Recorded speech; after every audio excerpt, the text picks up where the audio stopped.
바쁜 시간 중에도 2022 영천 군사 역사 학술 포럼에 참석해 주신 모든 분들께 감사드립니다. 반갑습니다. 2022년 영천 군사 역사 학술 포럼을 개최하게 돼서 대단히 기쁘게 생각합니다. 오늘 영천의 군사 역사를 시대별로 발표해 주신 김경록 국방부 군사편찬연구소 선임연구원님, 신채용 한국역사 인물연구소장님, 김윤미 경북대 아시아연구소 전임연구원님, 박동희 육군 제3사 군사학과 교수님께도 감사의 말씀을 드립니다. 영천은 임진왜란 당시 육지전 최초로 성을 수복하여 승리를 하였습니다. 의병들의 산나무지, 또 6.25 대방전의 시작점에 있던 영천 대첩까지 위기 때마다 나라를 지키는 호구의 영천입니다. 이처럼 선조들의 위대한 역사와 나라 사람 정신을 이어받아 현재 지역의 최대 현안인 대구 군부대 유치에 원임을 다하고 있습니다. 지난 11월 대구 군부대 유치 출범위원회 출범을 시작으로 해서 최근에는 사무실을 여는 등 민관이 합심해서 다양한 활동을 이어가고 있습니다. 지금은 역사의 산 정인이신 호국보훈 당시자님들과 회원님들의 지혜와 경륜이 어느 때보다도 적실한 상황입니다. 오늘 학술 포럼을 통해 모두가 뜻을 하나로 모으는 시간이 되었으면 합니다. 반갑습니다. 저는 영천시 의회 하기태입니다. 영천 군사 역사 학술 포럼에 참석해 주신 여러분 모두 고맙습니다. 나라에 큰 위기가 있을 때마다 항상 영천과 영천인들이 든든히 버티고 있었다는 것은 역사적 사실입니다. 한국전쟁의 대반전을 이뤄낸 곳이 바로 영천이고, 임진왜란 때는 영천의 의병과 민중이 중심이 되어 최초의 대규모 육지전 승리를 이뤄냈습니다. 우리 영천은 호국도시로서 상징성뿐만 아니라 군사 입지적으로도 최적의 조건을 갖추고 있다고 봅니다. 오늘 영천의 군사 역사 학술 포럼을 통해 호국도시 영천의 진가를 재조명하고 대구 군부대 영천 유치에 한 발 더 전진하는 기회가 되길 바랍니다. 이제 우리 영천은 최김원 시장을 선두로 새로운 도약을 위해 다 함께 한마음으로 뛰고 있습니다. 영천시 의회도 시민 여러분과 함께 영천의 미래를 결정할 군부대 유치에 최선의 노력을 다하겠습니다. 고맙습니다. 그럼 지금부터 2022 영천 군사 역사 학술 포럼을 시작하겠습니다. 먼저 오늘 포럼을 진행해 주실 교수님분들 소개가 있겠습니다. 국방부 군사편찬연구소 김경록 교수님 참석하셨습니다.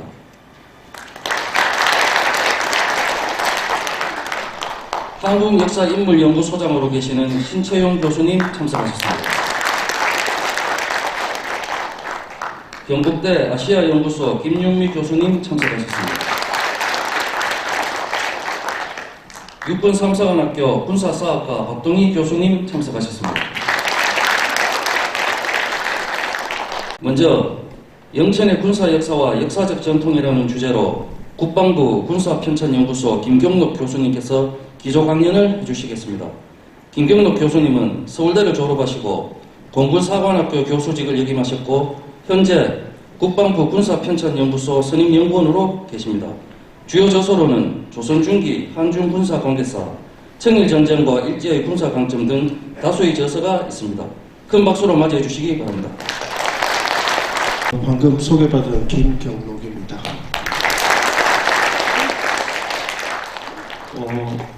오늘 영천에서 이제 군사 역사에 관련되는 몇 말씀을 우리 시민들에게 드리려고 하는데요. 제가 이제 일반적으로 이제 지방에 이제 가서 강의를 할 때 보면 서울, 부산, 인천, 울산, 평택, 그 다음에 우리 영천 이쪽, 그 다음에 예천, 순창, 여수 뭐 여러 군데 가보면 다들 그 지역이 자기 지역이 못났다라고 하는 지역이 없는 것 같아요. 대부분 다 물이 좋고 산이 좋고 사람이 좋고. 그런데 왜 지금은 그 모양이냐 이렇게 디프리장에서 물어보면 에이 그거는 안 살아봐서 모른다 라고 하시더라고요. 제가 이제 우리 여기 영천하고 인연을 맺게 된 게 2018년에 여기 창의정용군에 관련되는 그 발표를 이 자리에서 했던 것 같습니다. 먼저 영천에 대해서 제가 오늘 말씀드리려고 하는 것은 다음 좀 넘겨주시겠습니까? 대략 그 군사 역사라고 하는 것이 무엇인가라고 하는 것 하나고요. 그 다음에 두 번째, 역사학에서 일반적으로 연구를 할 때 반드시 세 개의 기준점을 일반적으로 설정합니다. 그게 뭐냐면 시간이 어떻게 되는가, 그 다음에 공간이 어떻게 되는가, 그리고 그 시간과 공간에 어떤 인간들이 살아갔는가, 이것을 살펴보려고 합니다. 그래서 영천의 시간, 공간, 인간을 살펴보고요. 그러면 영천의 그 군사 역사는 어떤 게 있고 이것을 우리가 향후에 발전시켜야 될 전통으로 어떤 것이 있는가 라고 하는 것을 살펴보도록 하겠습니다. 예, 선생님 다음은요. 그래서 먼저 군사 역사 먼저 하나, 여러분들 오늘 제가 그 팁을 하나만 드리면 군사라고 하면 반드시 앞에서 우리 그 시장님께서 임진, 그다음에 6.25 이렇게 큰 전쟁을 말씀하셨어요. 그렇게 보면 일반적으로 군사를 전쟁하고 대비를 시켜버리면 우리 영천의 역사가 한 5,000년 정도 될 겁니다. 여기에 사람들이 살기 시작한 게 5,000년 정도 된데 그때 전쟁이 있었는 거는 다 합쳐봤자 아마 한 10년이 안 될 거예요. 그러면 나머지 4,990년은 영천에서는 군사 역사가 없느냐? 그렇지 않다. 다양한 군사 역사의 종류가 있다. 그래서 첫 번째, 군사라고 하면 지금 현재도 마찬가지지만 전쟁을 대비해서 평시에 준비하고 있는 인적, 그 다음에 물적, 다양한 요소들, 이런 것들이 이 지역에 어떻게 있었는가라고 하는 것을 살펴볼 필요가 있습니다. 그래서 오늘 아마 우리 뒤에 전문 학자분들이 발표를 해주실 때 특히 조선시대에는 인물로 군사인물은 어떤 인물이 있는가를 알려줄 거고요. 그 다음에 일제강점기 때 이 영천에 우리가 군 공항이 있었습니다. 군사 비행장이 있었어요. 그런 것도 좀 알려드리도록 하겠습니다. 자, 그래서 첫 번째, 군사는 전쟁이 아니다. 전쟁뿐만이 아니라 우리 인간의 삶에 아주 밀접하게 연관되어 있다. 지금 현재 우리 영천에 전쟁이 있습니까? 없지 않습니까? 그래도 우리는 군사에 관련되는 다양한 요소들이 이 영천을 같이 꾸려가고 있다. 그런 것의 역사를 살펴봐야 되겠다라는 말씀을 드립니다. 다음 두 번째, 전쟁입니다. 전쟁은 이렇게 생각하시면 돼요. 전쟁은 우리가 일반적으로 영화나 이런 거에 볼 때 참 재밌게 볼 수 있는 요소다. 그거는 절대 그렇지 않다. 전쟁은 인간이 만들어낸 가장 큰 조직 중에 하나가 국가라는 조직입니다. 그 국가와 국가가 상호 이해관계가 충돌이 됐을 때 벌어지는 것이 전쟁입니다. 그러다 보니까 인간이 다른 인간이나 다른 조직, 다른 국가에 가할 수 있는 가장 잔혹한 행위가 전쟁입니다. 그러다 보니까 전쟁은 반드시 뭐가 따라간다? 예, 인간이 한 번도 경험해보지 못했던 피해가 같이 갔다라고 하는 거죠. 그래서 전쟁은 중요한 게 뭐냐? 전쟁을 일으켰다라고 하는 것보다 더 중요한 것은 전쟁을 어떻게 마무리했는가라고 하는 게 중요합니다. 그래서 지금 현재도 러시아와 우크라이나 전쟁이 이미 1년이 넘게 진행 중입니다. 문제는 어떻게 해결을 할 것인가, 이런 것이 중요하죠. 네, 그 다음 3간입니다. 첫 번째, 우리가 선생님 요 앞으로 조금만요. 네. 예, 먼저 시간이라고 하는 것을 여러분들은 좀 고려를 하셔야 돼요. 그래서 영천이라고 하는 지역만 두고 이야기를 하면 영천의 지금 현재의 시간, 이것도 중요합니다. 여러분들의 삶이니까. 그런데 여러분들의 삶이 바로 있기 이전에 어떤 삶들이 우리 아버지, 할아버지, 할머니들이 어떻게 살아오셨는가 라고 하는 것도 되게 중요합니다. 그래서 내 앞에 있었던 시간도 확인을 해야 됩니다. 그래서 시간은 반드시 앞에 것에 의해서 뒤의 것이 나타나고 그 뒤에 현재의 것에 의해서 우리가 앞에 미래를 또 볼 수 있는 겁니다. 그 다음 공간이 중요합니다. 공간은 반드시 확장성이 있습니다. 그래서 시간대로 보면 전통시대의 인간의 삶은 실질적으로 교통수단이 발달 안 되다 보니까 한 인간이 평생 동안 살아가는 동안에, 조선시대를 예를 들면 한 인간이 평생 동안 살아가는 동안에 자기 동네 밖을 나가는 사람, 즉 삼십리를 벗어나가지고 활동을 하는 사람들이 거의 없습니다. 대부분 자기 동네, 자기 고장 안에서 살다가 삶을 마무리합니다. 그런데 현대는 다르죠. 그래서 실질적으로 우리가 공간을 따져볼 때 매번 영천의 공간, 역사 이런 걸 따질 때 영천에 한정해서는 안 됩니다. 영천하고 연관된 공간까지 포함해서 영천의 역사 공간을 확장하려고 하는 노력들이 있어야 되고, 그런 확장은 누가 해야 된다?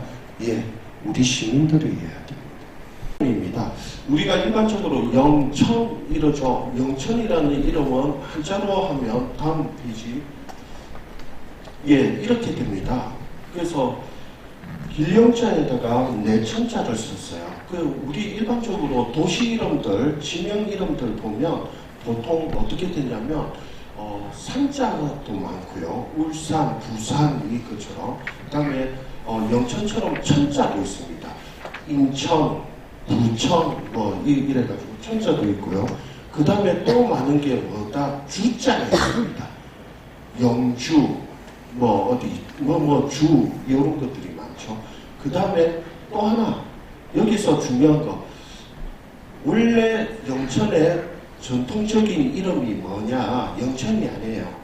영천의 원래 전통적인 이름은 영양입니다. 그러면 영양은 무슨 뜻이냐? 영양은 실질적으로 요 양자가 몇 양자입니다. 그래서 한 큰 강이 있으면 그 강의 북쪽, 해가 비치는 북쪽 양지를 보통 양이라고 부릅니다. 그래서 한수의 양지에 있다고 해서 뭐라 부른다? 한양이라고 부르는 거. 마찬가지로 우리 영천도 큰 강이 있어 그 북쪽 편에 그 땅을 영양이라고 부릅니다. 그러면 영양이든 영천이든 기본적으로 이름에서 왜 중요하게 갖다 붙인 게 뭐다? 하천입니다. 하천을 기준으로 했어요. 그래서 하천이라고 하는 것은 원래 전통시대에서 소통의 길입니다. 그리고 교통의 길이고, 그 다음에 교류의 길입니다. 그러다 보니까 천자가 들어간 지역, 양자가 들어간 지역, 이런 지역은 어떤 그 지역의 중심, 교역지, 중심지 이런 역할을 합니다. 그래서 경상남도의 동서의 중심지에 있다 해서 진양이라고 부릅니다. 그것을 지금 현재 이름은 뭐라고 부르죠? 진주 이렇게 부르는 거하고 똑같습니다. 그래서 영천이라는 이름만 봐도 이곳이 여기 경상북도 전통시대 개념으로 하면 경상좌도의 중심 교역지구나. 그러면 이곳은 당연히 사람이 나오고 문화가 나오고 사상이 나오는 곳이구나. 이런 자부심을 가지셔도 될 것 같습니다. 그래서 이런 것도 있고요. 좀 넘어가겠습니다. 또 넘어갈게요. 다음 넘어가겠습니다. 그러면 영천이라는 곳은 옛날 사람들은 어떻게 봤느냐, 이런 고지도를 통해서 볼 수 있죠. 순간적으로 한 5컷 바로 쭉쭉쭉쭉 넘겨주세요. 이렇게. 일제 강점기 때 일본인들이 그린 한반도에 관련된 지도 중에서 영천에 관련되는 지도를 봤습니다. 실질적으로 그린 그 모양이 지금 현재의 모양하고 거의 유사하죠.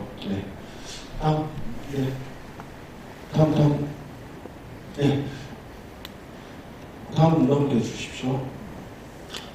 그 다음에 이 영천 이랬을 때 실질적으로 이제 물이 중요한데 이때 이수라고 하는 것이 있다. 그리고 그 이수에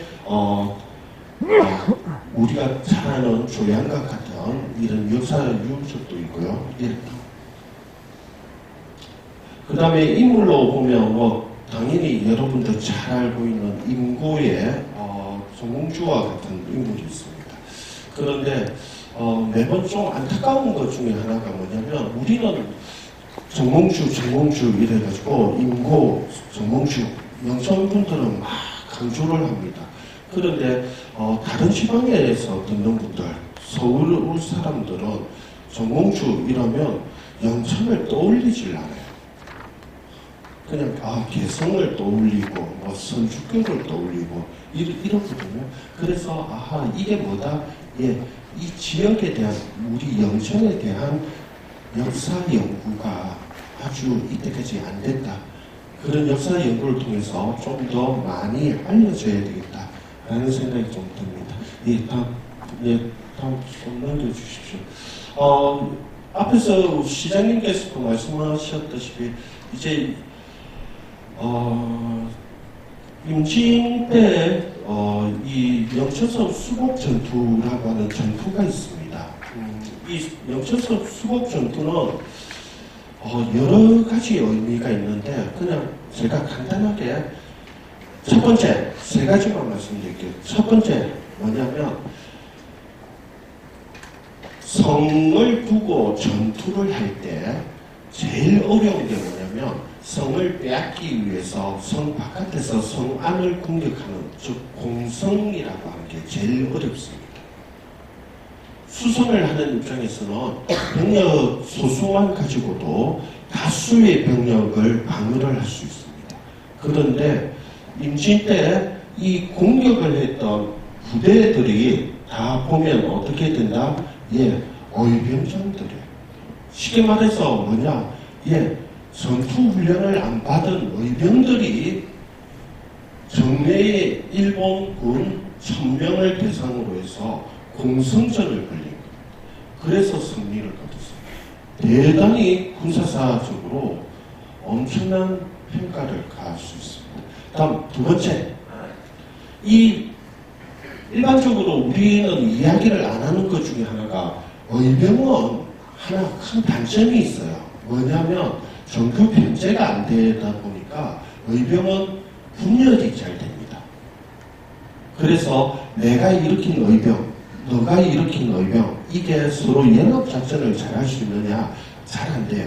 그런데 희한하게 영천에서 일으켰던 의병들 가운데서 이 영천선 수복 전투를 했던 의병들은 연합의지입니다. 경상북도의 주요 지역에서 연합을 해서 단일 대우로 전투를 했다. 군사사적으로 대단히 의미가 있습니다. 다음 세 번째, 실질적으로 이 전투가 승리를 거두고 난 뒤에 조선의 선조가 뭘 한다? 예, 명나라 군대를 들여오는데 결정적인 근거로 제시를 합니다. 다르게 이야기하면 국제전쟁으로 임진전쟁의 전황을 바꾼 전투다, 이렇게 평가를 할 수 있습니다. 6.25도 마찬가지죠. 예, 다음 넘겨주십시오. 그 다음에 실질적으로 영천에 지금 뭐 여러분들 잘 알다시피 영천 향교입니다. 예, 또 다음. 그 다음에 영천 향교에 소장되어 있는 의병 중에서 일제의 군사 강점에 대해서 일으켰던 을미의병을 모자라고 하는 경문입니다. 이런 자료도 우리 영천이 보유하고 있습니다. 네, 다음 넘겨주십시오. 그래서 중요한 거, 영천의 군사 역사는 분명히 엄청나게 존재를 하죠. 그런데 이런 군사 역사를 한번 보시면 임진 때 국가가 다망하고 국왕이 도망간 상태에서 광군은 다 패했어요. 그때 영천을 중심으로 해서 의병들이 일어납니다. 그 다음 두 번째, 일제강점으로 대한제국이 망해가는 시점에 뭐 한다? 예, 상남의 진을 또 일으킵니다. 그 다음 세 번째, 6.25 전쟁 때 대단히 공세에 대해서 낙동강어선을 유지하다가 예, 영천 전투를 또 이 지역에서 우리 국군이 물론 하지만 지역 주민들의 협조 없이는 또 불가능합니다. 이런 점으로 봤을 때 이거는 뭐다? 영천은 단순히 전쟁에서 매번 이긴 전투만 한 것이 아니라 국가가 어려울 때 뭐 했다? 예, 지역이 일어났다. 이게 하나 면면이 흘러온 전통이다 라고 하는 거죠. 그런 전통을 우리가 조금 더 되새길 필요가 있겠습니다. 예, 다음. 이제 시간이 좀 지난 것 같아서 이제 제일 마지막 장으로 좀 해주십시오.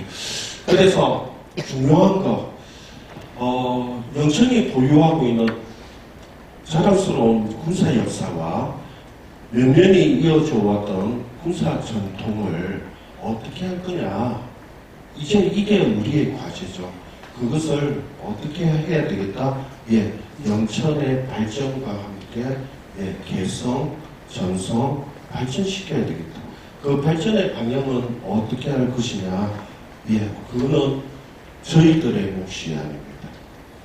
저나 다른 전문 연구자들은 이때까지 이런 전통이 있네요, 이런 역사가 있습니다 라고 하는 것을 시민들과 학계에다가 알려드리는 거고, 그것을 어떻게 발전시킬 것인가를 우리 시민들의 자발적인 힘과 노력이 있어야 되지 않을까, 그런 생각을 합니다.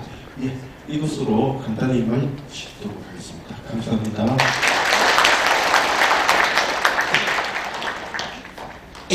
김병근 교수님 수고하셨습니다. 이어 인물과 유산으로 본 조선시대 영천의 군사 역사를 주제로 한국역사인물연구소장 신채용 교수님께서 강연을 해주시겠습니다. 신채용 교수님은 국민대를 졸업하시고 한국고전번역원 연구원을 역임하셨고 현재 한국역사인물연구소장으로 계십니다.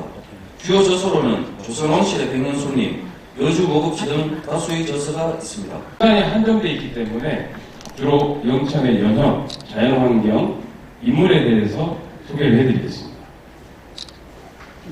지금 보시는 지도 좀 선명하진 않지만 왼쪽에 영남도, 오른쪽에 영천군 지도입니다. 이게 동여도라는 지도인데 조선 후기에 제작된 지도입니다. 제가 왜 이거를 골랐느냐? 그 다음 이건 1899년도에 영천군 읍지에 수록된 영천의 지도입니다. 이 지도에서 아시다시피 또 여기 계신 영천 시민 여러분은 워낙에 잘 알고 계시겠지만 영천 지도를 보니까 북쪽, 특히 서쪽 모두 험준한 중산으로 풍을 막아주고 있습니다. 그리고 그 산에서 발원한 큰 내가 두 개 있습니다. 북천과 남천. 그 천들이 흘러내려와가지고 합수하는 곳, 그곳이 바로 영천이었습니다. 그리고 그 금호강이 아래에는 아주 비옥한 평야를 형성하고 있어가지고 선사시대부터 이곳이 아주 사람들이 주거하기 편한 자연환경을 갖추고 있다는 것을 알 수가 있었습니다. 자, 그러다 보니까 이런 아주 경상북도 안에서도 매우 뛰어난 자연환경, 특히나 험준한 산과 비옥한 평야, 물을 갖추고 있었기 때문에 훌륭한 인물들이 많이 나올 수밖에 없었습니다. 저는 똑같이 시민 여러분과 똑같이 21세에 살고 있지만 저는 자연환경 이걸 많이 좀 믿는 편입니다. 그러다 보니까 이 고현산, 모자산, 사룡산 이 뛰어난 산과 밑에 북천, 범어천, 서천 이런 환경에서는 다 아시다시피 최무선, 이순모 이런 인물들이 나왔고 임진왜란 또 일제강점기 의병 항쟁에 훌륭한 호국 인물들을 배출했습니다. 이 영천이라는 지명은 아까 김경록 선생님께서 말씀해 주셨지만 이게 세종실록 시리즈에 보면은 명확하게 나와 있습니다. 맨 밑에 보시면 산척지 동서 난곡 제류 하부 군지 서나무 군제 이수진의 고이 영 위명 큰 두 물이 합수하는 곳 바로 이것이 영천이다라고 하고 있습니다. 자, 그 다음에 신등 동북여지성남 영천군읍지 이런 시리즈에 보면은 이제 영천의 고유 성씨와 들어온 성씨 그리고 인물들에 대해서 설명을 해주고 있습니다. 세종실록 시리즈에 보면은 황보씨, 영천 황보씨죠. 그 다음에 신씨, 이씨, 윤씨 이 네 성이 토성이라고 기록하고 있습니다. 그 외에 송씨, 김씨, 유씨, 최씨, 심씨는 들어온 성씨다. 자, 근데 신등 동북여지성남에는 이 성씨들이 모두 네 성이라고 되어 있습니다. 그리고 신령에는 이씨, 박씨, 정씨, 사씨 등이 있었는데 인물들은 황보능장을 비롯해서 이승손, 이응, 이순모, 이종검, 이종경 그리고 우거. 우거는 여기서 살았다. 잠시 살았다는 말이죠. 정몽주입니다. 아시겠지만 이모소원도 있고 이 영천이 정몽주를 배출한 아주 유명한 곳이죠. 근데 정몽주는 어디에 봐도 이 정씨가 없습니다. 송씨가 영천에. 그럼 왜 정몽주가 영천의 인물이냐? 바로 외가에 있기 때문에 이곳을 태어났죠. 제가 이제 성씨와 인물에 대해서 많이 연구를 하는 편인데 우리나라 다 성씨들이 본관이 있습니다. 김혜김 씨, 정주김 씨, 밀양박 씨. 그런데 왜 그곳에 그 성씨들이 별로 안 사는가? 물론 21세기에는 다른 이유입니다만은 전통시대까지는 장가를 많이 갔습니다. 장가. 말 그대로 장가를 많이 갔어요. 그래서 척간살이를 했어요.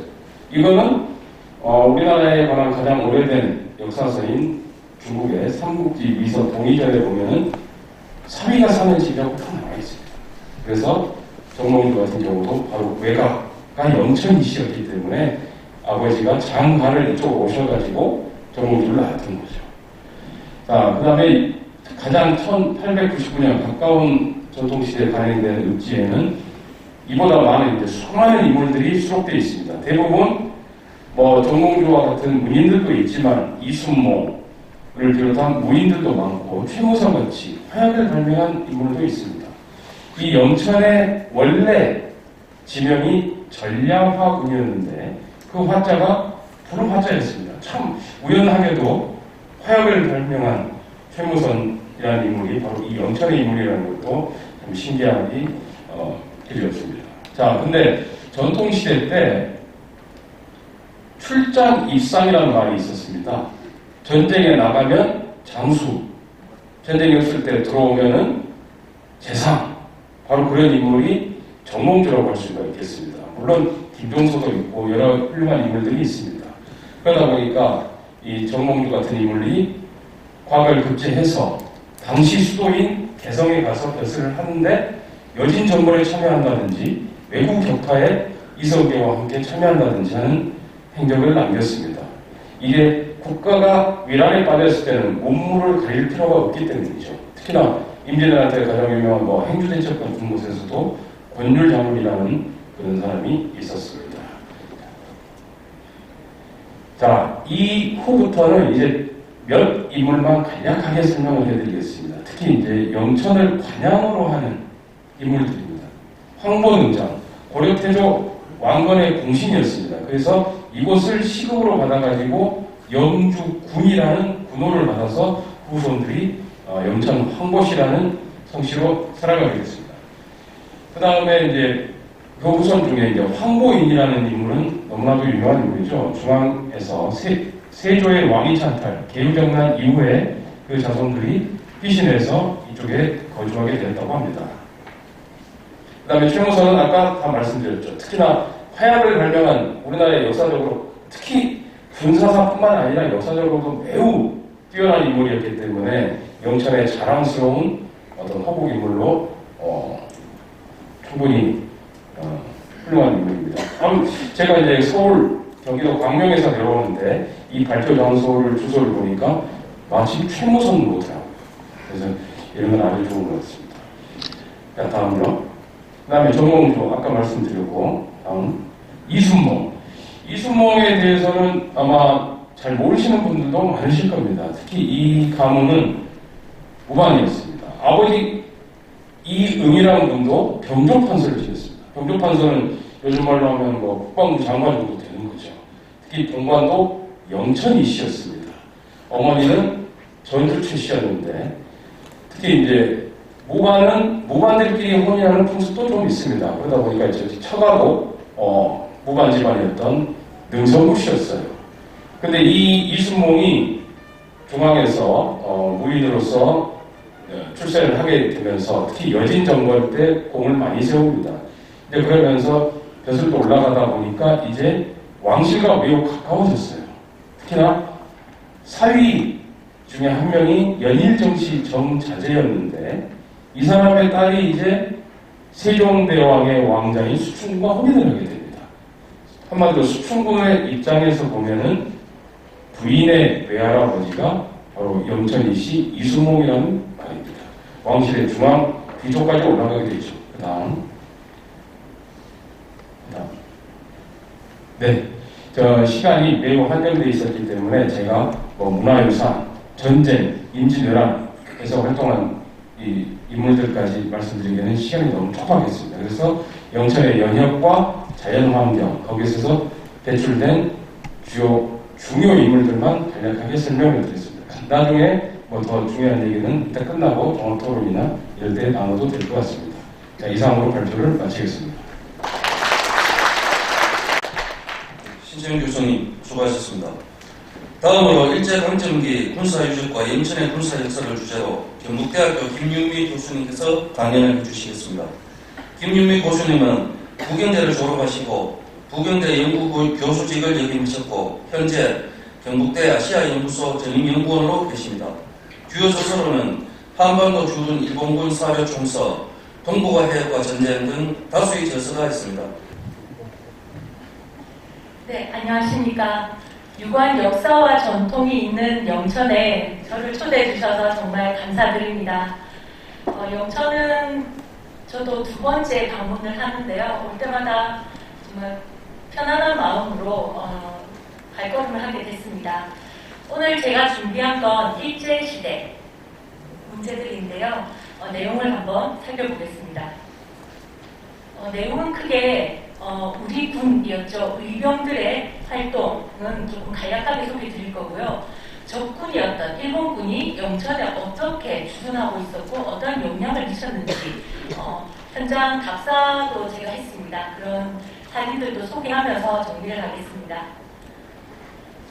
영천은 굉장히 중요한 곳입니다. 앞에서도 얘기가 나왔듯이 동쪽으로는 경주, 포항, 중요한 항구들이죠. 일본이 들어오거나 외국과 교역을 할 수 있는 항구들이 있고요. 그리고 서쪽으로는 경산, 대구가 있습니다. 그리고 남쪽으로는 청도, 북쪽으로는 국리까지 모든 많은 군들과 인접해 있기 때문에 정말 교통의 요지입니다. 이곳은 현재도 변함이 없는데요. 일제강점기에도 그러했습니다. 그래서 이 교통의 요지는 의병의 입장에서도 굉장히 중요했고 의병 활동을 하는 데도 중요했지만 적이었던 일본군의 입장에서도 용천이 너무너무 중요했었던 거죠. 그래서 그런 내용을 살펴볼 거고요.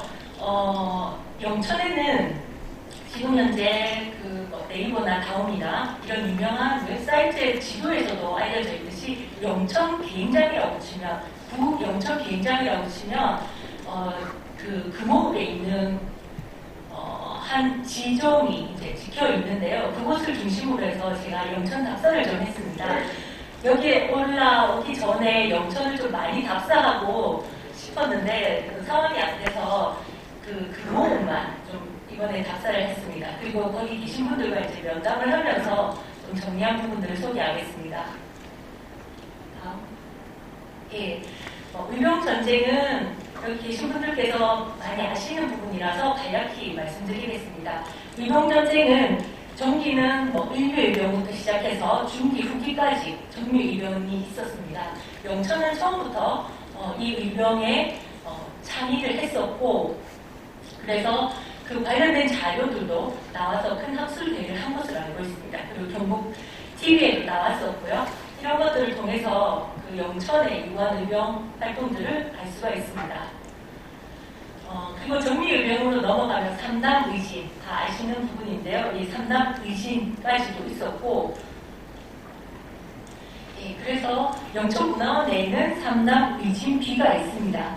의병 활동을 해오셨던 영천의 많은 분들의 수고한 뜻이 있었지만, 근데 일본군의 그 무력 앞에서 끝까지 버틸 수는 없었지만, 그 이후에 3.1운동으로 이어지고 1920년, 30년대 국내외로 영천의 출신의 많은 분들이 활동을 하셨습니다. 그래서 현재 국가보훈처에서 이분들의 이제 공적을 계속 조사하고 있는데요. 올해 보니까 52분이 계시더라고요. 아직 올해 그 공문록에 올라가신 분들이 다 포함된 숫자는 아니고요. 지금 현재까지 그렇습니다. 그래서 여기 계신 한미독립운동 선양회에서 각 지역마다 그분들을 위한 기념비를 세우고 있는 것으로 알고 있습니다. 그 다음에 이제 일본군으로 넘어가 보겠습니다. 일본군이 언제부터 들어오느냐? 의병전쟁 때부터 들어옵니다. 뒤에서 이제 많은 자료들을 소개할 시간이 없어서 그냥 간단히 말씀드리면 의병운동을 활발하고 핵심적인 중요한 지역에 일본 헌병대를 중심으로 해서 다 주둔을 합니다. 그때 대략 한 2,000명 정도가 헌병이 들어오게 되고 그 외 군인들이 들어오는데요. 그때 영천도 중요한 헌병대 주둔지였습니다. 잠시만 앞으로. 네. 그리고 이제 시간을 좀 뛰어넘어 보겠습니다. 중간에 너무 많은 변화들이 있으니까 1945년으로 오겠습니다. 1945년 직전에 경상남북도를 그럼 일본이 어떻게 주둔을 했을까라고 하면 대구에 주둔지를 두었습니다. 지금의 헬리캠프가 있는 곳에 일본 보병 제80연대가 주둔을 하면서 각 지역에 일본군을 배치해서 경상도에 군사적인 영향력을 미치고 있었습니다. 그 이유는 대구가 교통의 중심지가 되었죠. 원래는 대구도 만든 도시잖아요. 원래 영천이라든지 기존 그 전통적인 도시가 있었는데 철도가 들어가면서 대구로 중심 옮겨지면서 대구에 일본 군사 기지를 만들게 됐습니다. 네, 이 다음으로 넘어왔는데요. 이것은 1945년에 이제 배치입니다. 보병 80연대만으로는 되지 않죠. 태평양 전쟁이 일어나면서 제124단을 급하게 경상도 지역에 배치합니다. 중심 주둔지는 대구였고요. 각 지역에 배치를 하는데요. 포항, 울산, 마산, 진주, 여수, 삼천포 이렇게 배치를 하는데 이건 큰 단위고요. 중간에도 다 배치를 하게 되어 있습니다. 네, 다음. 예.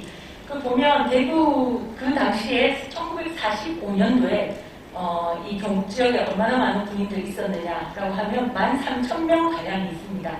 그 중에 항공부대가 많은데요. 6,500명이 있습니다. 이 항공부대를 특별히 말씀드린 이유는 영천에 비행장이 있었기 때문이죠.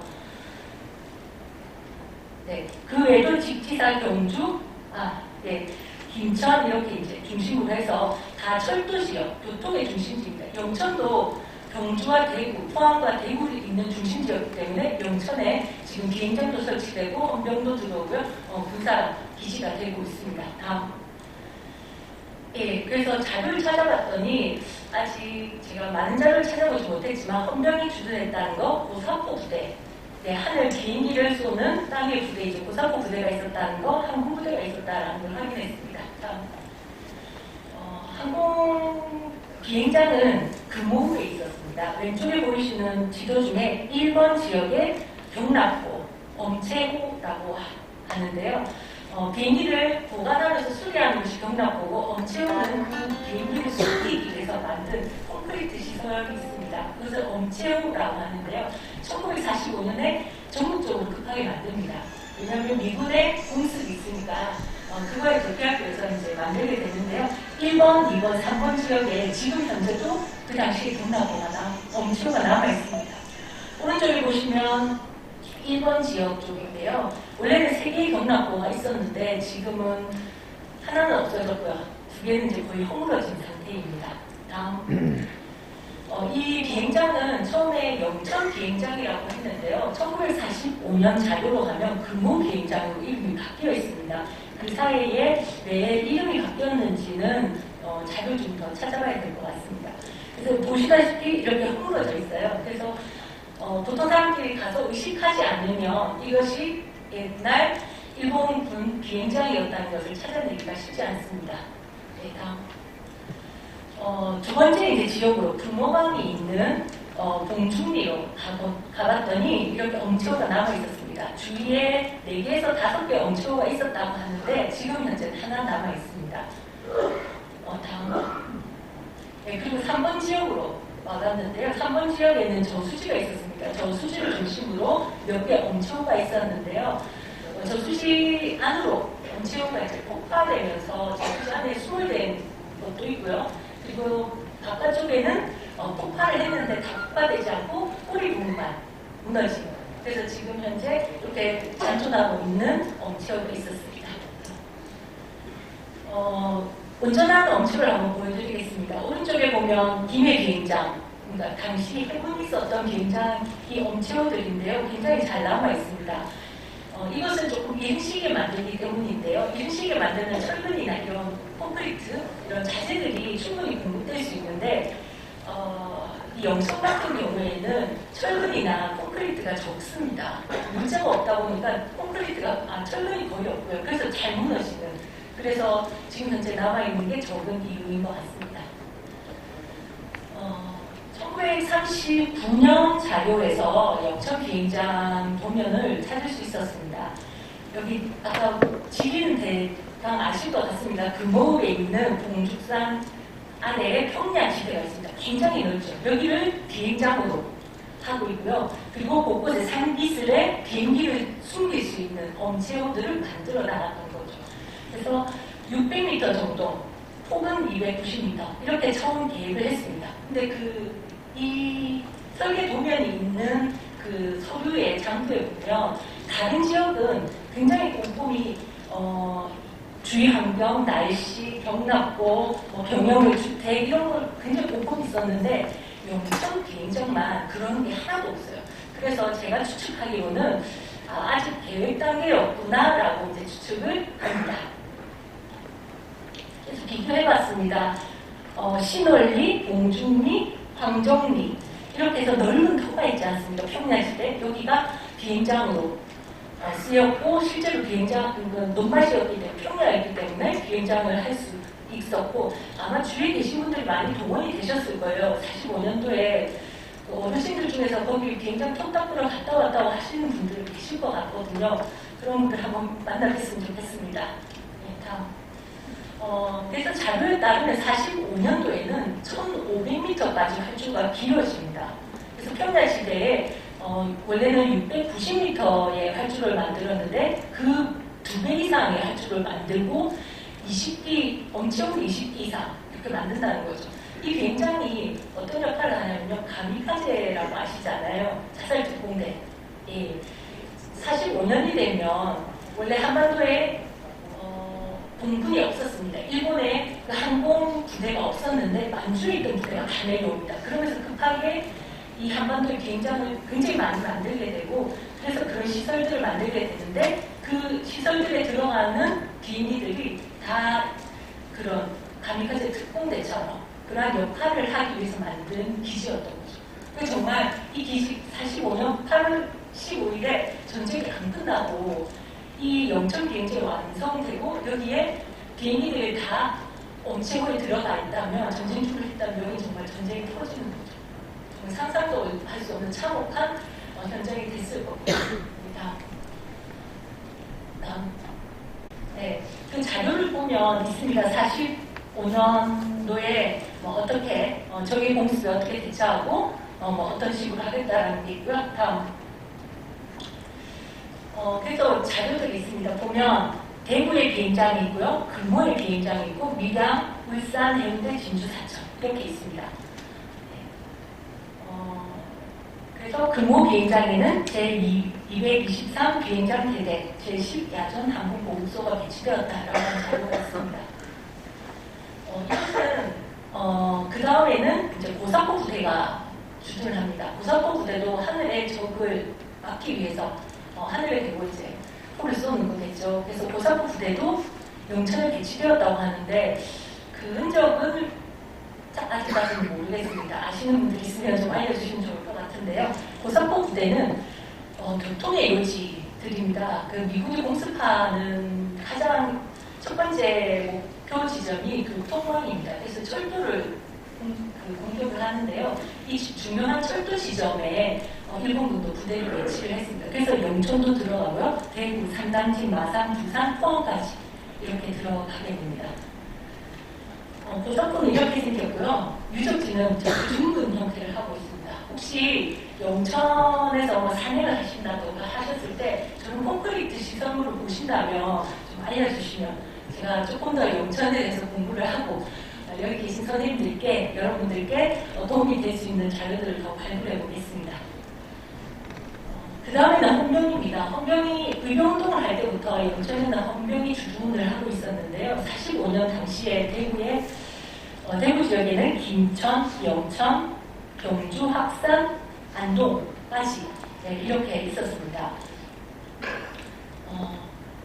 네, 그 다음. 이 헌병의 흔적도 영천에서는 좀 찾기 힘들었는데 마산 같은 경우에는 헌병 동년대, 헌병대가 주둔했던 건물이 아예 남아 있습니다. 이것은 이제 전시관으로 잘 사용하고 있고요. 영천에도 어딘가에는 그 흔적이 있을 것 같습니다. 예, 이제 마무리를 하겠습니다. 영천은 의병 전쟁부터 해서 3.1운동, 그 외에 한일운동을 하면서 영천의 독립운동 정신이 이제 계속 이어져 온 반면에 일본군의 또 중요한 전투 지역이, 일본군의 중요한 군사적 거점이다 보니까 일본군의 주둔지나 일본군의 그 흔적들이 또 남아있는 곳입니다. 일제강점기 동안 영천은 교통의 중심지였고, 예, 현재도 마찬가지이지만 계속된 그런 중요한 지점이었기 때문에 이런 군사적인 사건, 군사 역사가 이루어졌다라고 생각을 합니다. 네, 이상입니다. 김윤미 교수님 수고하셨습니다. 마지막으로 6.25 전쟁과 영천의 군사 역사 제1토라는 주제로 육군 3사관학교 박동희 교수님께서 강연을 해주시겠습니다. 박동희 교수님은 미국 워싱턴대를 졸업하시고 22사단 53년대 소대장 및 작전장교 8군단장 전술부관을 역임하셨습니다. 또한 유엔군 수정기념관 학술총서 발간 연구집필위원을 하셨습니다. 현재 육군 3사관학교 군사사학과 교수로 계십니다. 원래 평소에는 이제 그냥 인사 많이 하는데 오늘 또 군 선배님들 계신 것 같아서 또 이렇게 격려를 인사드렸습니다. 초대해 주셔서 너무 감사하다는 인사를 시장님과 또 관계자분들, 그 다음에 또 여기 계신 호국보훈단체 우리 선배님들, 그 다음에 시민 여러분께 감사 인사 한번 드리고 시작합니다. 육군 3사관학교 박동희입니다. 자, 제 강연은 우리 영천이 호국의 도시라는 것을 강조하기 위해서 6.25 전쟁 파트를 담당했습니다. 제가 요즘에 이 분야를 이제 하면서 영천과 이제 호국을 좀 연결하다 보니까 우리는 영천을 별의 도시라고 하는데 그럼 어떨까? 호국별 영천. 그래서 제가 만든 게 호국의 별 영천 아닌가. 그래서 우리 호국의 별 영천이 이제 군사사적으로도 과거에도 중요했고 앞으로도 이제 중요한 역할을 감당할 것이다 라는 이 부분을 강조하고 싶습니다. 자, 다음. 자, 3-1이라고 적어왔습니다. 지금까지 이제 영천 전투를 보니까 영천 전투를 다 나눠가지고 다른 이름으로 불리면서 실제로 영천이 6.25 전쟁 동안에 있었던 되게 중요한 역할들을 하나의 영천 시내에서의 일만 우리가 조명하고 주목해 왔는데 그거 아닌 것 같다. 영천 전체를 아울러 보자 라고 해서 제가 3-in-1의 영천 전투를 이렇게 잡아봤습니다. 그러니까 우리 이제 영천 분들이 알듯이 영천이 큰가요? 서울이 큰가요? 영천이 큽니다. 근데 영천이 우리 심한 영천이라고 생각하고 이제 살아가는 사람이 너무 많은 거예요. 이게 아니라 영천은 더 큰 부분을 차지한다라고 생각합니다. 다음. 그래서 이 영천 전투를 제가 바라볼 때 쭉 보면은 총 3가지 국면으로 사실 나눠봤습니다. 1국면, 2국면, 3국면. 그래서 이 영천 전투는 사실 고연산 부근 전투부터 시작해서 신령, 영천 이렇게 해서 돼 있는데 저 또한 이제 기존의 역사에 써 있는 대로 이렇게 써는 봤지만 실제로 이게 다 통합해서 영천 전투를 이루고 있다라는 그 부분 말씀드리고 싶습니다. 자, 다음. 자, 앞서서 지금 우리 교수님들이 다 말씀해 주신 부분입니다. 영천 전투가 왜 여기서 일어났느냐? 너무나 중요한 곳이기 때문에 그랬다. 그래서 교통의 중심지이자 군사적으로 중요하다. 저 또한 다시 한번 강조하겠습니다. 자, 이게 이제 지도입니다. 앞서서도 나왔지만 이 커다란 영천에서 지금까지 주목받았던 거는 저 마지막에 있는 3번 파트만 주목받아 왔습니다. 그러나 도연산 부근 전투부터 시작해서 신령, 영천 이 삼각 다 이루어졌을 때 실제로 영천 전투가 완성됐던 거지 단지 영천 시내에서의 전투만이 이 영천 전투를 다 문도처럼 이야기할 수 없다. 그것만 중요한 게 아니다. 왜? 7월 11일부터 북한군이 실제로 우리 영천 북방에 있는 보현산 부근에 침투에 들어왔었고 거기서 우리가 많은 역할을 하면서 오랫동안 북한군의 그 남하를 저기서 저지해 왔었습니다. 그 다음에 두 번째로 설명드리는 신령입니다. 저 신령이 이제 저쪽에서 이제 북한군이 803, 그러니까 대구 북방으로 뚫지 못하는 부대가 뭐예요? 대구 동측방을 공격하고 그 다음에 부산으로 내려가기 위해서 이제 하다 보니까 신령 쪽으로 들어오게 됩니다. 근데 이 신령 쪽이 왜 중요하냐? 실제로 신령 쪽이 만약에 뚫렸으면은 영천 전투는 이루어질 필요가 없습니다. 거기는 그냥 뚫려버리기 때문에 그렇습니다. 그래서 군사적으로 여기 이제 살펴보면은 우리가 이제 협조된 방어를 실시하게 됩니다. 그래서 나 혼자 방어를 잘한다 그래서 전투에 승리할 수 있는 게 아니라 방어를 하게 되면 좌우측에 있는 내 동료들도 다 자기가 맡은 자리를 방어해줘야 됩니다. 근데 만약에 내 옆에 있는 전우가 뚫리게 되면 어떻게 될까요? 내 측방이나 내 후방이 위협을 받는 거예요. 그럼 당연히 군사적으로는 어떻게 내리냐 작전을 우리의 방어선을 내리려고 하게 됩니다. 만약에 신령 쪽에서 뚫렸다 그러면은 어떻게 해요? 우리 이제 마연산 북쪽으로 해가지고 쭉 가면은 신령 쪽으로 넘어갈 수 있나요? 그 길이 이렇게 넘어갈 거 아니에요. 산으로 다 사람들이 넘어갈 거 아니에요. 그럼 그쪽으로 부대가 이렇게 쭉 내려오면 금호 쪽으로나 쭉 내려오면은 그쪽에는 사실 우리가 영천 전투 때는 뚫리지 않은 곳이에요. 그러나 신령 쪽에서 북한군 8사단이 내려와가지고 그쪽으로 밀어붙였다면요. 어떻게 해요? 우리의 그 국군 8사단의 좌측 그 다음에 사령부가 있는 그쪽 편이 이쪽이 뚫리게 돼요. 그러면 거기가 좀 무너지게 되면요. 영천 시내에서도요. 부대를 밑으로 내려야 돼요. 그런데 이러한 3가지 다 있었기 때문에 마지막 영천 전투가 이루어지는데 지금까지는 많은 분들이 이걸 나눠서 막 설명을 한 거예요.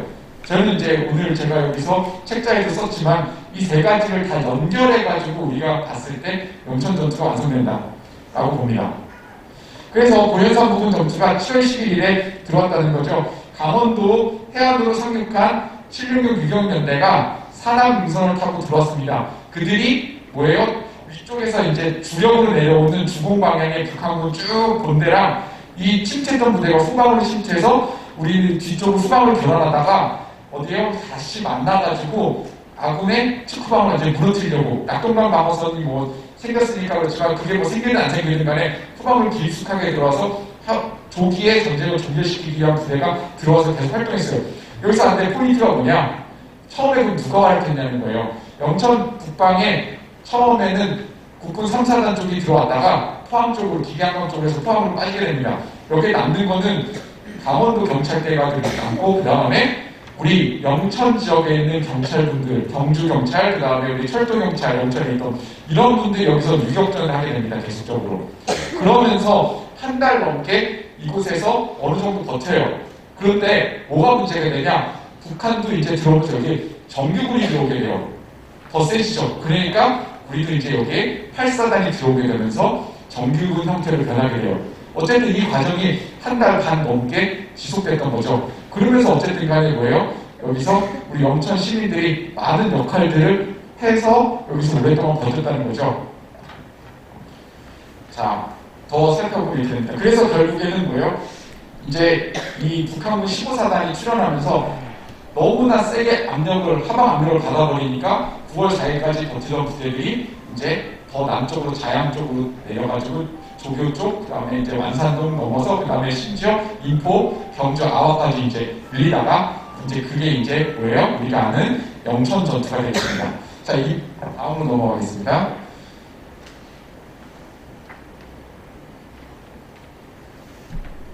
뭐예요? 북한군 8사단, 그 다음에 국군 6사단이 이제 싸웠던 지역입니다. 여기서 이제 원래 국군 6사단은 전방에서부터 되게 잘 싸웠던 부대입니다. 그래서 끝까지 여기서도 잘 싸워줍니다. 그래서 8사단이 초기에는 계속 북쪽부터 밀려가지고 군이 통해가지고 이 이제 우리 조림산, 감령제, 그 다음에 화산으로 연결되는 그 방어선까지 내려오게 됩니다. 그래서 이 신령 전투라고 해가지고 비석 자체가 감령제 넘어서 군위 쪽에서 설치되어 있는데 이 밑에서 보면 이제 화산에서 많이 전투했고 거기만 이제 우리 영천시 경계 이제 선에라도 보니까 그렇게 설명하는데 그 위에 뭐예요? 사단사령부부터 시작해서 많은 부대 뒤쪽에서 활약했던 부대는 이 신령의 이제 틀대서 우리 영천 관내에서 했던 거다. 그리고 이것이 지켜졌기 때문에 영천 전투가 지켜졌기 때문에 여러분들 이게 연계해서 생각해야 된다는 겁니다. 자, 우리 영천시 전투 이거는 이제 여러분들이 많이 알고 있는 분이기 때문에 많이 설명은 안 하겠습니다. 여기서 우리가 막아서 승리할 수 있었다. 그래서 전체적으로 영천의 역할에서 또 영천 시민들이 무슨 역할을 했냐? 처음에 생각했을 때 이제 경찰 이야기도 했지만 우리 영천 국민들 당시에는 우리 분들이 북한군이 많이 괴롭혔어요. 내려와서 약탈해 가고 그 다음에 막 징발해 가려고 그러고 북한의 그 공산 사상도 전파하려고 그러고 근데 우리 국민들이 버텨냈단 말이에요. 거기서 뭐 북한군이 막 했어도 버티고 그 다음에 그들의 위치를요 우리 경찰한테 제보하고 그 다음에 우리 주요 정보들을 우리 국군에게 제공함으로써 전투 승리에 많은 기여를 했다. 그래서 또 행정관서들은 뭐 했냐? 본격적인 이제 9월달 전투가 일어나고서부터는요 영천 관공서나 이런 데서 영천 이제 우리 싸우는 8사단 주력 부대들한테 이 식량 보급, 후방 물자 지원들을 많이 해서 도와주시고 그 다음에 북한군이 저기 있다 또 아군에게는 좋은 정보 주고 북한군에게는 정보를 주지 않는 그런 활동들을 함으로써 남아있는 분들이 그런 것들을 해서 전체적인 전투에 많은 기여를 했습니다. 그런데 이 부분에 대해서는 아직 연구가 필요한 부분들이 많이 있습니다. 일부 이제 기록이 이렇게 딱딱 써져 있지만 우리 뭐 자세하게 안 돼 있기 때문에 앞으로 이러한 연구들은 더 우리가 해야겠다라는 말씀을 드립니다. 그래서 우리가 잘 썼기 때문에 이 부분 잘 알고 또 이제 여기가 우리가 의미는 알겠습니다. 시간이 없기 때문에 빨리빨리 넘어가겠습니다. 자, 근데 이제 한 가지 드리고 싶은 말씀은 이렇게 중요한 영천 전투가 잘못된 그 정보 때문에 왜곡되고 있는 부분을 우리가 바로잡아야겠다는 생각이 듭니다. 그래서 우리가 잘못 알고 있는 많은 큰 부분 중에 하나가 뭐냐면은 신한국 계획이라고 있는데 사실 그거는 역사적으로 증명되지 않은 얘기예요. 근데 잘못해가지고 일부 학자가 그 근거가 없는 내용을 이렇게 잘못 조합해가지고 근데 그게 또 너무나 자극적이고 사람들에게는 그러니까 보니까 너무 매력적인 거기 때문에 또 잘못된 정보를 계속적으로 재생산하면서 지금까지 왔는데 사실 신한국 계획이라는 거는 아직까지는 역사적으로 근거는 없다. 그래서 앞으로 더 연구가 필요한데 실제로 망명정부 계획은 영천전투 때 나온 것이 아니라 이후에 공산 그 중공군이 이제 내려오고 나서 그들과 전투하면서 이제 전쟁에서 전황이 안 좋아졌을 때 미군 수뇌부에서 미 정부나 그다음 미 군부에서 이제 논의가 됐었던 부분이지 실제로 영천전투 때 건 아니다. 그럼에도 이제 말씀드리면은 영천전투는 그러한 뭐 자극적인 이야기 아니어도 너무나 중요하다. 왜? 영천전투가 있었기 때문에 그리고 여기서 승리했기 때문에 낙동강 방어선에서 우리가 북한군을 저지할 수 있었고 그 이후에 총공세 또 인천 상륙작전이 가능했기 때문에 너무나 중요하다. 그것만으로도 이 전투는 우리가 계속적으로 연구하고 또 후대에 계승 전승해 할 필요가 있겠다라는 말씀을 드립니다. 그래서 앞서서 이야기했던 부분 중에 하나가 우리 영천 국민의 역할들을 우리가 좀 더 조명해 볼 필요가 있겠다는 부분입니다. 우리 영천 국민 시민들이 지금 이제 자부심을 가지려면은 이런 부분, 영천 경찰 당연히 당시에 영천 분들이셨겠죠. 이분들이 게릴라 작전을 했고 그 다음에 영천에 우리 국민들이 많은 고통 받았음에도 불구하고 북한을 선택한 게 아니라 우리 국군을 선택하고 우리 대한민국을 선택해서 그쪽에 더 우호적으로 했다. 그 다음에 이 외에도 영천 우리 국민들 중에 정규군으로 또는 학도의용군으로 또는 지게부대나 여러 가지 방식으로 우리 군에 기여했던 부분들, 국가에 기여했던 부분들도 발굴해가지고 우리 자긍심 있게 그래서 영천전투 메모리얼 파크나 영천 호국전투 기념관이나 그런데 그분들의 활약상들을 잘 적어두면은 우리 영천에 있는 젊은 세대들이 그런 것을 보고 우리가 호국의 도시고 호국의 별 영천이라는 걸 자부심을 갖지 않을까 하는 그런 말씀을 한번 드려보겠습니다. 그래서 이거는 제가 더 하고 싶지만 넘기겠습니다. 그래서 우리 영천 호국의 별로 도약하길 바라는 마음으로 오늘 발표 마치도록 하겠습니다. 님 수고하셨습니다. 다음으로 오늘 발표된 내용을 토대로 종합토론 및 질의 시간을 가지겠습니다. 원활한 진행을 위하여 무대 자리 정리를 하겠습니다. 원래 그 학술회의가 이제 발표가 다 끝나고 나면 지정 토론을 통해서 이제 보통은 이제 종합 토론을 이제 진행을 합니다. 그런데 오늘은 우리 시민들에게 저를 비롯해서 이제 영천의 군사 역사에 관련되는 연구를 추진해왔던 분들이 간략하게 발표를 드렸는데 먼저 저에게 주어진 시간이 원래 종합 토론이 제가 알기로 20분 정도인데 사회자님 그러면 지금 사회자님 목소리가 작은 걸 보니까 아마 4시에는 이제 끝내달라고 15분으로 줄여달라고 하는 듯합니다. 그렇게는 못하겠고 정해진 대로 20분을 다 채우도록 하겠습니다. 전문 학자님들의 발표에서 미처 하지 못했던 이야기를 간략하게 1인당 한 3분 정도 해서 좀 추가로 설명하실 거 있으시면 설명을 해주시죠. 신성님부터. 예. 네. 3분 정도 주어졌는데 제가 특별히 보탤 말은 딱 하나인 것 같습니다. 어떤 도시의 정체성을 찾아갈 때 유명한 산, 천, 이런 자연환경도 있겠지만 요즘에는 또 랜드마크라고 해서 각종 인공적인 구조물을 지어가지고 그 도시를 상징한다든가 하고 있는데 저는 아무래도 전통을 좀 좋아하는 사람이라서 그런지 그런 것보다는 우리나라는 삼천리 금수강산입니다. 어디든지 산이 있고 내가 있습니다. 특히나 여기 영천에 와보니까 자연환경이 너무 좋아요. 그래서 그런 어떤 인공적인 큰 건물을 세우는 것보다는 이런 천혜의 자연 환경을 잘 이용해서 또 역사적으로도 호국의 인물이 많이 배출된 것도 저는 그런 것도 있다고 봅니다. 당나라의 유명한 시인 왕발이라는 사람이 등왕각서라는 시에 인걸지령이라는 말을 썼습니다. 인물과 영웅은 그 땅의 신령스러움이 배출한다는 말입니다. 영천의 자연환경, 아까 다 여기 교수님들께서 말씀해 주셨는데 이런 천혜의 환경이 바로 군사사적으로도 매우 중요한 요 충지로서 어떤 군사기지로서 또 호국의 인물을 많이 배출한 도시로서 아주 자랑스러운 것 같습니다. 자, 그 외에 제가 말을 너무 많이 한 것 같습니다. 이제 더 줄이고 바로 옆에 선생님으로 넘어가겠습니다.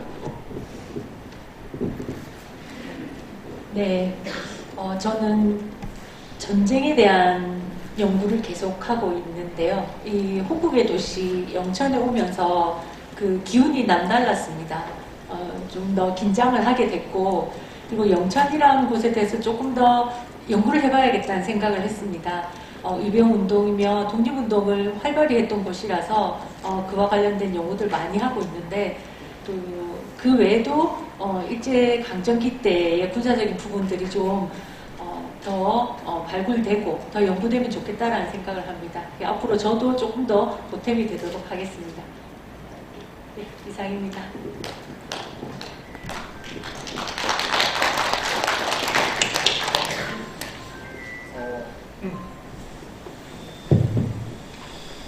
예, 박동희입니다.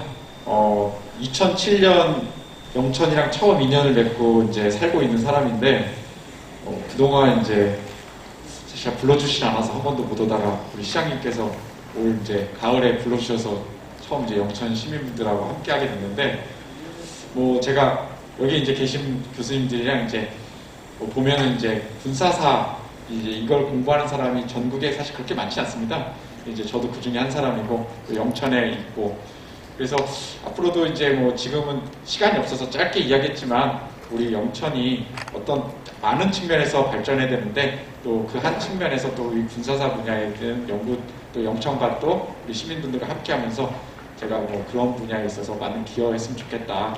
그래서 다시 한번 또 이런 자리 만들어주신 우리 여기 계신 모든 분들께 감사드린다라는 말씀 드리겠습니다. 이상입니다. 역시 그 학교가 중요한 것 같습니다. 이제 육군 3사관 학교에 계시다 보니까 아주 이제 듣는 분들이 아주 좋아할 만한 멘트만, 제가 보니까 여기 두 분은 전혀 그런 거 따지지 않고 이제 전통을 좀 강조했으면 좋겠다. 그 다음에 이제 일제강점기에 관련되는 자료를 좀 더 수집할 수 있도록 해야 되겠다, 이런 말씀을 하는데, 예, 자, 이제 그 본격적으로 우리 플로우에서 우리 그 시민들의 질문을 좀 받는데, 혹여 조금 생각하실 시간이 필요하시면 잠시 제가 그 한 1분 정도만 생각하시도록 하고, 제가 지금 여기 계시는 세 분 선생님에게 공통적으로 하나 좀 이야기를 하나 드리고 싶은 게 있습니다. 이게 뭐냐면, 영천의 군사 역사는 영천 자체에 대한 집중보다 영천과 주변 지역에 대한 비교 연구가 중요하다는 생각을 합니다. 그래서 우리 신 교수님 같은 경우에는 인물로 보면 과연 주변하고는 어떻게 되는지, 그 다음에 우리 김 교수님은 이제 일제 시기 군사 시설에 관련해서 다른 경상도의 지역하고 비교하면 좀 어땠는지, 그 다음에 유교 같은 경우도 조금 전에 이제 다부동 전투하고 비교를 좀 생략을 했으니까 한번 그것도 좀 설명해 주시면 좋겠다라고 생각하고.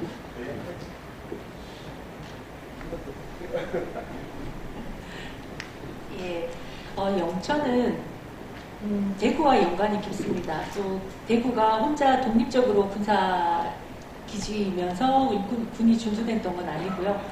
포항부터 해서 중요한 거점들이 있습니다. 직지사 경산부터 해서 대구, 밑으로는 밀양, 김해, 부산까지 이렇게 이제 교통망으로 연결된 곳에서 군사시설을 만들어지고 그곳을 중심으로 비행장을 만들고 군이 주둔을 해왔습니다.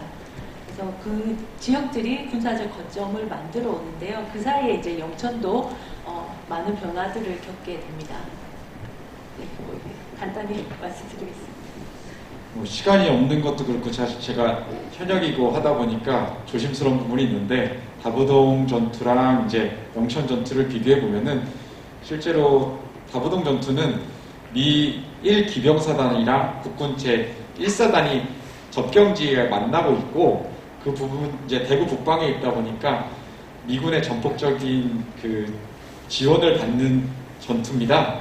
그러다 보니까 좀 더 그러니까 힘들었지만 그 영천 지역보다는 좀 더 많은 물량적인 지원을 받는 속에서 전투를 했다. 다음으로 또 설명드리면은 거기에는 이제 유명한 사단장이 딱 있다 보니까 그 이후에도 되게 많이 주목을 받아왔다. 그런데 우리 영천 같은 경우는 뭐 미 1기병사단의 전차 1개소대 전차 5대가 이제 영천역 이쪽으로 들어와서 전투를 했는데 그거 플러스해서 이제 약간의 공중 지원을 이제 받긴 했습니다. 근데 그 외에는 대부분 다 우리 국군에서 작전을 했고 우리 국군의 그 열악한 전투력 가지고 끝까지 싸웠다라는 측면에서 있을 때 더 훨씬 더 이제 의미가 있는 부분이 있습니다. 우리 독자적으로 많이 했기 때문에. 그런데 이제 뭐 물론 주목을 받은 부분들도 없진 않지만 또 다부동보다는 좀 더 주목을 못 받았다. 이 부분 이제 말씀드리고 싶은데 근데 더 이제 깊게 얘기하기에는 조금 제한을 제가 받기 때문에 현역이어서 거기까지만 하겠습니다. 예. 한마디만 저도 이제 조금 더 해드리겠습니다. 영천이 배출한 호국의 인물은 참 많습니다. 다른 도시에 비해서도. 또, 그럴 만한 이유가 저는 좀 생각해보면 사람에 대해서 연구를 하는데 왜 그럴까? 우리가 임진왜란 때 보면 물론 평민들 의병장도 있습니다. 그런데 선비 의병장이 아주 많습니다.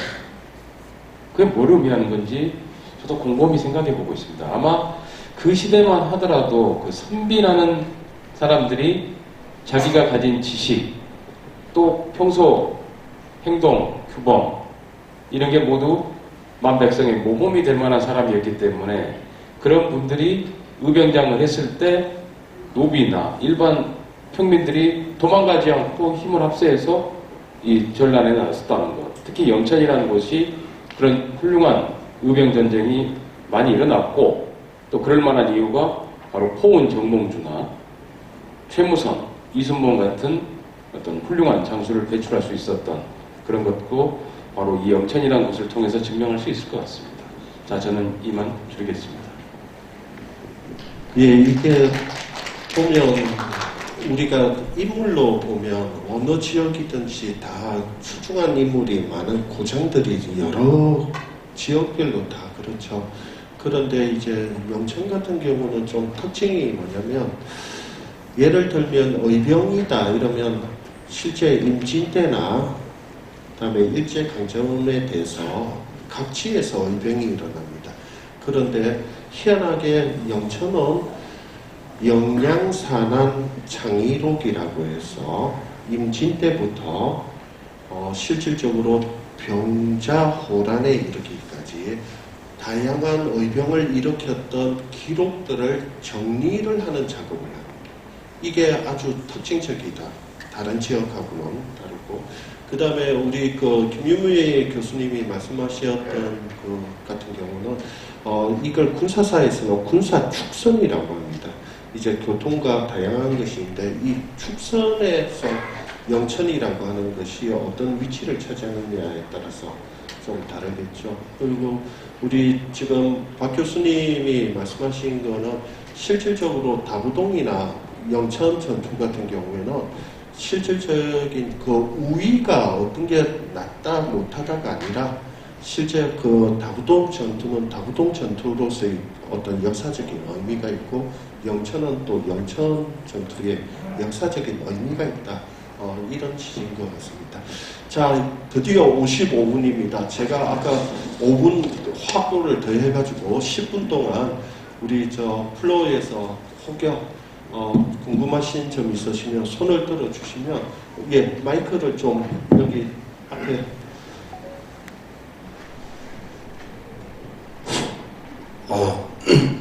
목이 좀 잠기십니다. 저는 영천시 의회 의원 이영우입니다. 아까 김윤미 교수님 말씀드리니까요. 엄청오라 하는 말을 저는 사실 오늘 처음 들었습니다. 제가 황정이거든요, 집이. 그래서 금호족인데, 저도 어릴 때 우리 보면, 클 때 보면 그런 게 많이 있었습니다. 몇 군데 봉죽하고 있었는데, 제가 알기로는 지금도 봉죽 쪽에 하나 있는 걸 알고, 신월 쪽에 있는 거는 거의 무너진 걸로 알고, 또 해연지 못이라고 했습니다. 거기 안에도 있었는데, 그게 지금 우회가 있는지 뭐. 그런데, 아까 보니까 황정에 아직까지 뭐 남아있다 하는데, 그거를 나중에 저도 교수님이 저한테 연락 한번 주십시오. 주시면 저도 우리 동네 어른들께 물어보고 이런 게 있었는지. 사실 오늘 이야기 들어보니까 이거를 좀 알아봐야 되겠다 하는 생각도 들고, 교수님 설명 듣고 좀 배울 점도 많았습니다. 그리고 우리 상사의 박동희 교수님 아까 설명하시는데 다부동 전투하고 영천 전투하고, 근데 제가 들어보니까 김경록 교수님도 말씀하셨지만 다부동은 다부동대로 그래 했는 결과가 있고 평가받는 게 있고, 영천 전투는 영천 전투대로 그런 평가가 있다 했는데, 제가 보기에는 실제로 다부동 전투보다 영천 전투가 더 올라가야 되는 게 아닌가 싶은 게, 실제로 영천 전투가 더 좀 평가를 높이 받아야 되는데 많이 묻혀져가 아니나 그런 생각이 좀 듭니다. 그런 거를 우리 교수님 좀 어떻게 좀 알아보시고 좀 영천 전투가 이래 전국에 좀 알려질 수 있도록 그런 노력을 좀 해 주셨으면 감사하겠습니다. 이상입니다. 저는 무공수 문제에 감사를 받고 있는 김연표입니다. 오늘 4분 발표해 주셔서 대단히 고맙습니다. 제가 이제 오늘 1분 정도 제가 말씀드릴게요. 전 질문 겸 건의사항을 종합적으로 해서 하도록 하겠습니다. 제가 이제 영천에서 대구 군부대가 영천으로 유치한 거에 대해서 영천시와 의회와 전체 시민들이 합심해서 지금 한 목소리를 내고 있고 한 마음을 합치고 있는 상황 속에서 군사 역사 학술 포럼을 개최하게 돼서 상당히 의미가 깊다고 생각합니다. 그런 의미에서 저는 이제 조금 전에 우리 김경록 교수님께서도 말씀하셨다시피 군사 문화라는 것은 전쟁 임진왜란과 영천 전투만이 아니라 그 이전에 전쟁에 대비한 것도 군사 문화라고 얘기하셨습니다. 그래서 굉장히 귀중한 말씀 잘 들었고요. 제가 영천에 와서 저는 군에서 34년에 있다가 전역하고 영천에 와서 제 고향인 영천에 와서 영천을 그러면 어떻게 좀 더 빛내볼 수 있을까? 영천을 어떻게 그러면 국가적인 관심을 받을 수 있는 도시를 만들어 볼까 하는 걸 저 나름대로 고민을 해봤습니다. 그래서 영천 전투에 대해서 고심을 해봤고 하다 보니까 영천 대첩이라는 말을 합니다. 영천 대첩. 그런데 영천 대첩이 영천 전투를 8사단이 승리를 이끈 전투입니다. 굉장히 중요한 역사적 가치가 있는 전투죠. 그럼에도 불구하고 영천 전투는 좀 묻혀져 있었습니다. 그러나 이제는 지금 시기에 영천 전투에서 재조명하고 오늘 이렇게 발표하신 호국 안보의 도시로서의 그 과제들을 갖고서 발표하신 내용이 오늘 이래서만 끝나지 말고 계속 영천에 대한 관심을 갖고서 연구 보완될 수 있도록 영천시나 의회에서 지원이 돼야 된다는 생각을 저는 합니다. 그러니까 더 나아가서 영천 전투에서 영천 전투에 83만큼은 전투를 했느냐, 그 이전에 영천 시민들은 어떻게 했냐, 또 영천 경찰은 어떻게 했느냐, 국립 관에서는 어떻게 접근을 했느냐, 이런 것들이 종합적으로 기록된 자료들이 현재 없습니다.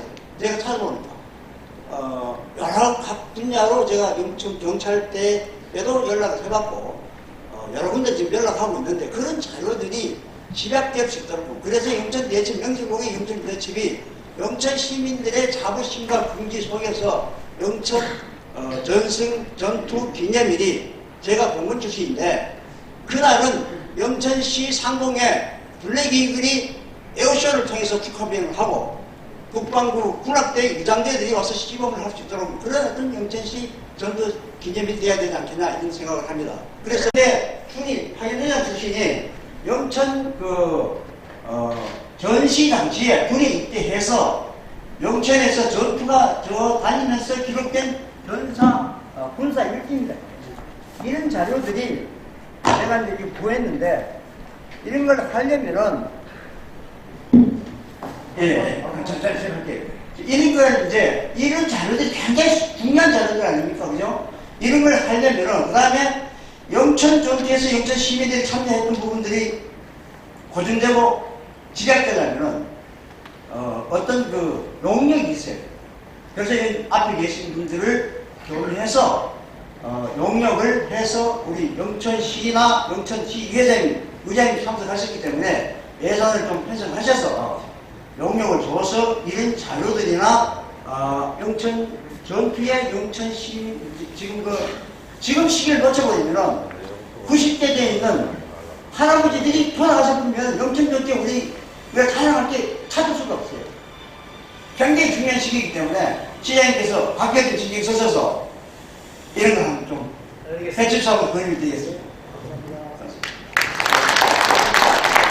영천 시민들은 질문을 좀 하라고 했더니 다들 의원님 한 분이 일어서셔서 뭐라 하더니 잘해봅시다 이러고, 또 어떤 선생님은 이런 자료도 있는데 시에서 또 잘해봅시다. 질문을 좀 해주세요. 자, 이제 한 2분 남았습니다. 한 분 내지 두 분 정도만. 예, 선생님.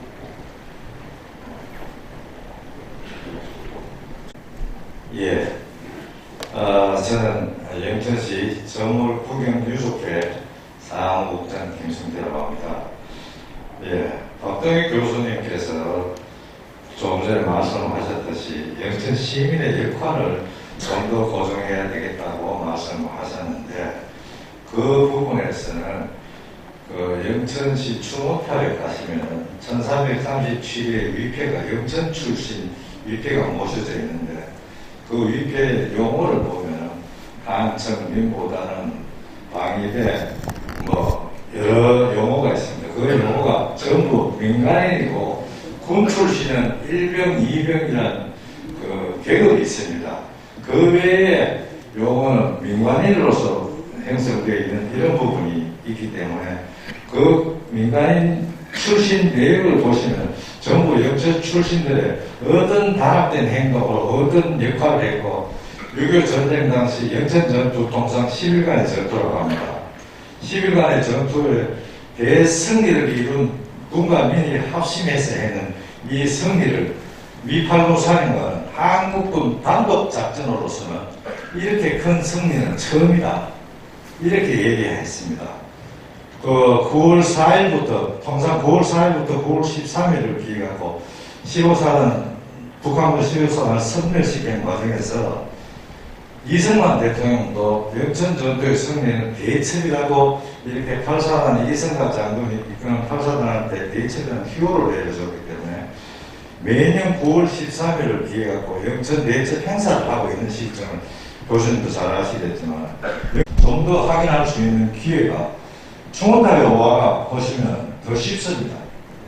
그런 부분도 있고, 그래서 영천 전투의 소중함이라든가 9월 13일날 승리를 이끄는 영천 전투의 승리와 9월 15일날 인천 상륙작전이 시행된과 북진의 발판이 된과 인천 상륙작전이 시행됨을 해가지고 오늘날에 우리 대한민국 있지 않았나 이런 생각이 드는데, 영천 시민들의 역할을 좀 더 고정해서 영천 전투의 중요성을 많이 홍보해 주시기 부탁드립니다. 이상입니다.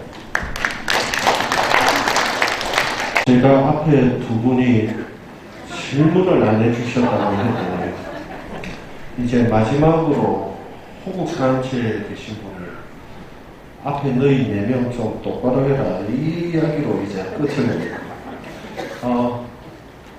그런데 크게 저희들에게 자극이 됩니다. 이게 뭐냐면 저희들이 이제 역사를 연구를 하는데 제일 중요한 것이 앞에 선생님도 그렇게 하셨다시피 자료입니다. 그 자료는 그 지역에 계신 분들이 가장 많이 그리고 기억을 하고 있고 경험을 했던 것들이 있습니다. 그래서 이런 것이 함께 협업이 이루어져야 되겠다라는 생각이 좀 들고요. 그 다음에 제가 알기로 우리 영천시 같은 경우에 지금 현재 그 시립박물관을 지금 승인을 받아서 지금 추진 중에 있습니다. 박물관은 아주 고대 선사시대의 이야기를 하는 곳이 아닙니다. 지금 현재 우리가 살아가는 이 모습도 박물관에 연관이 됩니다. 그래서 좀 그 박물관을 통해서 다양한 자료들이 좀 수집이 되고 그런 자료들이 저희 연구자들에게 좀 제공이 된다라고 하면 아마 영천 시민분들이 원하는 수준까지는 아니더라도 일정하게 연구가 향후에 좀 더 진행되지 않을까 하는 생각을 합니다. 사회자가 지금 난리가 났습니다. 2분 지났습니다. 이것으로 오늘 2022년 영천 군사역사 학술포럼 전체 행사를 종료하도록 하겠습니다. 감사합니다. 오늘 2022 영천 군사역사 학술포럼 준비와 유익한 시간을 만들어주신 네 분의 교수님들에게 다시 한번 큰 박수 부탁드립니다.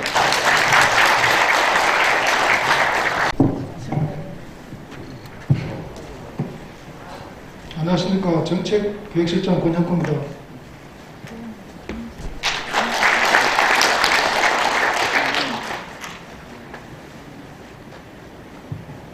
예, 오늘 시간이 많이 좀 정됐습니다만 이 자리를 빌려 우리 영천시 군부대 유치 추진 현황에 대해서 간략히 설명드리겠습니다. 오늘 무엇보다 추운 날씨에도 불구하고 보훈단체 어르신께서 많이 참석하시는데 다시 한번 감사의 말씀드립니다. 관련 자료는 선거법 관련해서 배부해드리지 못한 점 양해 부탁드립니다. 지금부터 추진 현황 보고드리겠습니다. 예, 먼저 유치 배경입니다. 윤석열 대통령 국방 분야 민군 상생 복합타운 조성 공약에 따라 대구시 군부대 통합 이전이 지역 최대 현안이 되고 있습니다. 우리 영천도 저출산 고령화 문제를 해결하고 지역의 장기 발전을 위한 새로운 성장 동력 말을 위해서는 군부대 유치가 절실히 필요한 현실입니다.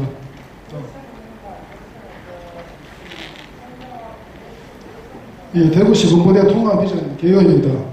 이전 대상 군부대는 국군부대 4곳, 미군부대 3곳으로 7개 부대입니다. 국군부대는 제2작전사령부, 요군수지원사령부, 공군 방공포병학교 50포병사단입니다. 미군부대는 현재까지 대구시와 미군 측이 구체적인 협의가 진행되지 않아 국군부대 위주 우선 이전이 추진될 것 같습니다. 예, 다음 이전 방식은 기부대 양전 방식으로 대구시에서 직접 부지 매입과 군시설을 건립하게 됩니다. 대구에 있는 기존 부대 부지를 활용하여 개발 수익으로 건립 비용을 충당해야 하기 때문에 비용 절감을 위해 국군부대 4곳을 한 곳에 통합 이전하는 방식으로 추진되고 있습니다. 현재 위치 신청 지자체는 5개 지자체로 영천, 상주, 칠곡, 군위, 위성입니다.